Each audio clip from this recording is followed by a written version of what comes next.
आज रात 12 बजे से पूरे देश में, ध्यान से सुनिए, पूरे देश में आज रात 12 बजे से संपूर्ण देश में संपूर्ण लॉकडाउन होने जा रहा है। पूरी दुनिया को घुटनों पर लाने वाले कोरोना वायरस महामारी को भारत में पूरा 1 साल पूरा हो गया है। पिछले साल 30 जनवरी के दिन देश में पहला कोरोना वायरस का मामला सामने आया था। इस 1 साल में महामारी ने 1,54,000 लोगों की जिंदगी हर ली है और करोड़ों लोगों को बेरोजगार कर दिया है। नमस्कार, आप देख रहे हैं गरिमा टाइम्स और मैं रिंकी बत्रा। हालांकि अब देश में महामारी को मात देने के मुहाने पर खड़ा है, जिसके चलते अब देश में एक नहीं बल्कि 2 वैक्सीन भी उपलब्ध हैं। जानकारी के अनुसार दुनिया को झकझोर देने वाले इस कोरोना वायरस का सबसे पहला मरीज 17 नवंबर 2019 को पाया गया था। अब पूरे 1 साल के बाद कोरोना वायरस, इस शब्द से शायद ही कोई पूरी दुनिया में अनजान हो। इस वायरस ने ना सिर्फ लोगों के जीवन के तौर तरीकों को बदला है, बल्कि लाखों लोगों के जीवन को लील भी डाला है। 1 साल पहले ही जन्मे इस वायरस ने पूरी दुनिया में अब तक तबाही मचा रखी है। अब तक कई देशों में हाहाकार मचा हुआ है। दुनिया भर के कई देश मंदी के मुहाने पर खड़े हुए हैं। ये वायरस अब तक पूरी दुनिया के करोड़ों लोगों को अपना निशाना बना चुका है। अभी भी ये वायरस कम होने के बजाय बढ़ता ही जा रहा है। हालांकि इसके रफ्तार में तेजी और सुस्ती जरूर देखने को मिल रही है, लेकिन इस पर किसी तरह का कोई लगाम फिलहाल नहीं लग पा रहा है। ऐसे में आइए जानते हैं कि महामारी के पूरे 1 साल में देश में किन किन परेशानियों से भारत गुजरा है। सबसे पहले केरल में सामने आया देश का पहला मामला। भारत में कोरोना वायरस का पहला मामला केरल में सामने आया था। 30 जनवरी 2020 को चीन के वुहान से लौटी केरल की छात्रा के कोरोना संक्रमित होने की पुष्टि हुई थी। देश में सऊदी अरब से लौटे 76 वर्षीय बुजुर्ग की हुई थी पहली मौत। भारत में कोरोना से पहली मौत 14 मार्च को कर्नाटक के कलबुर्गी में 76 वर्षीय बुजुर्ग की हुई थी। इस बुजुर्ग को सऊदी अरब से लौटने के बाद निमोनिया और सांस लेने में तकलीफ थी। 14 मार्च के उपचार के दौरान इसने उसी दिन दम तोड़ दिया था। सरकार ने 25 मार्च से की थी देशव्यापी लॉकडाउन की घोषणा। 25 मार्च यानी कि आज के दिन पूरे 1 साल पहले जनता कर्फ्यू के सक्सेसफुल होने के बाद 24 मार्च को पीएम मोदी ने 1 दिन के देशव्यापी लॉकडाउन की घोषणा की थी, जो अब भी खत्म नहीं हुआ।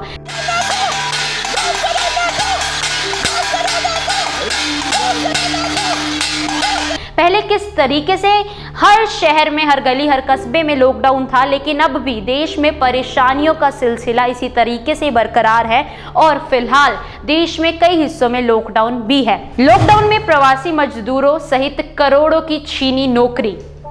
लॉकडाउन के कारण देश की लगभग सभी आर्थिक गतिविधियां पूरी तरीके से बंद हो गई थी। इसके कारण प्रवासी मजदूरों सहित करोड़ों लोगों की नौकरी चली गई। महामारी का डर, खाने की कमी से प्रवासी मजदूरों ने पैदल ही घरों की ओर कूच करना शुरू कर दिया। इस दौरान विभिन्न हादसों का वो प्रवासी मजदूर शिकार भी हुए थे, जिस कारण उनकी मौत भी हो गई थी। विदेशों में फंसे भारतीय। सरकार के अंतरराष्ट्रीय उड़ानों पर रोक लगाने के बाद लाखों प्रवासी भारतीय विदेशों में ही फंस गए थे। सोशल मीडिया के जरिए उन्होंने सरकार से भारत बुलाने की गुहार भी लगाई थी। इसके बाद मई में वंदे भारत मिशन के तहत विशेष उड़ानों से उन्हें भारत लाया गया। स्पेशल ट्रेनों में भी हुई थी मजदूरों की मौत। सरकार ने 1 मई से प्रवासी मजदूर स्पेशल ट्रेनें चलानी शुरू कर दी। सरकारी अव्यवस्थाओं के कारण इससे भी मजदूरों को राहत नहीं मिली।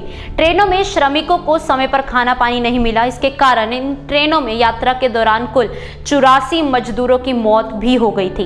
अस्पतालों में आई वेंटिलेटर और बेडों की कमी। 17 मई के लॉकडाउन में ढील के बाद संक्रमण के मामलों में तेजी से बढ़ोतरी हुई। इसके कारण अस्पतालों में वेंटिलेटर और बेड की कमी आ गई। अस्पतालों ने मरीजों को भर्ती करने से इनकार कर दिया, जिससे कि कई लोगों की मौत हो गई। बाद में सरकार ने कई मरीजों के इलाज के लिए सरकारी भवन, होटल, ट्रेन के डब्बों और मैदानों में अस्थायी अस्पताल बनाना शुरू कर दिया। अपने हुए अपनों से दूर। महामारी के डर से लोगों ने कोरोना से जान गंवाने वालों के लिए शमशान और कब्रिस्तान में अंतिम संस्कार पर रोक लगा दी। कई जगहों पर झगड़े तक हुए। इसी तरह सरकारी पाबंदियों के कारण कई लोग अपनों का अंतिम संस्कार तक नहीं कर सके। कोरोना ने बढ़ाया भेदभाव। कोरोना महामारी ने देश में बड़े स्तर पर भेदभाव को जन्म दिया।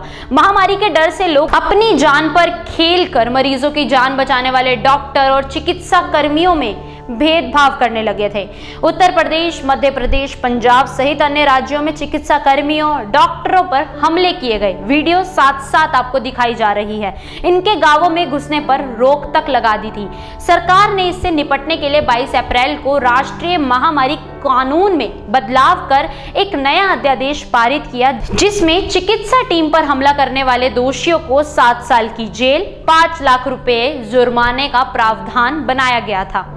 वैक्सीन आई, लगा मुश्किलें घटेंगी, लेकिन महामारी से लंबी जंग के बाद सरकार ने गत 16 जनवरी से देश में सीरम इंस्टीट्यूट ऑफ इंडिया यानी कि SII की कोविशील्ड और भारत बायोटेक की कोवैक्सीन के साथ वैक्सीनेशन की शुरुआत कर दी। लेकिन इसके साथ भी चुनौतियां खत्म होती नहीं दिख रही।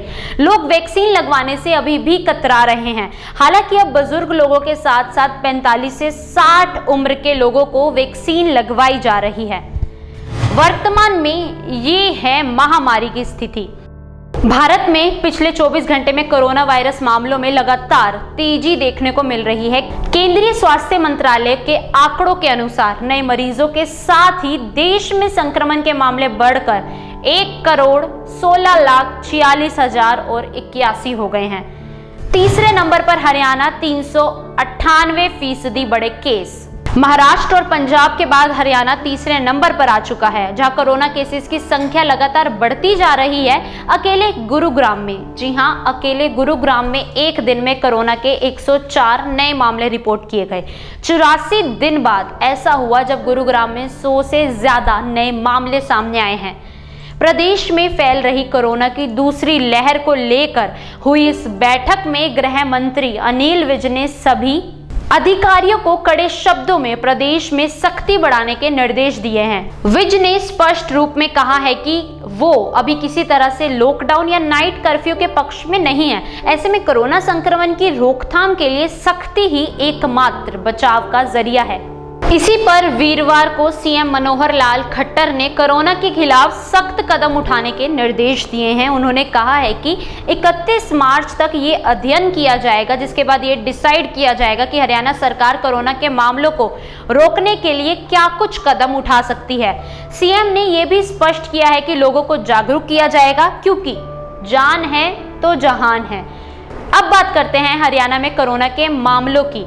अब तक कोरोना के बढ़ते मामलों से 5 की मौत हो चुकी है, जिसमें गंभीर मरीजों की संख्या बढ़कर 85 हो गई है। आंकड़े घटने की बजाय लगातार बढ़ रहे हैं। ठीक 1 साल पहले जब जनता कर्फ्यू लगाया गया था, तब भारत में कोरोना वायरस के कुल 330 मामले थे। जहां भारत में कुल पिछले साल 330 मामले थे, वहां ये कहने में कोई बुराई नहीं होगी कि अब एक जिले में 330 से ज्यादा मामले सामने आ रहे हैं। तब ये रफ्तार भी डराने वाली लग रही थी। अब 1 साल बाद भारत में कोरोना वायरस के मामले फिर से उछाल मार रहे हैं। देश के कई हिस्सों में राज्य सरकारों ने चिन्हित शहरों में फिर से लॉकडाउन भी कर दिया है। वैक्सीन के साथ एहतियात भी जरूरी है। सुरक्षित रहें। नमस्कार।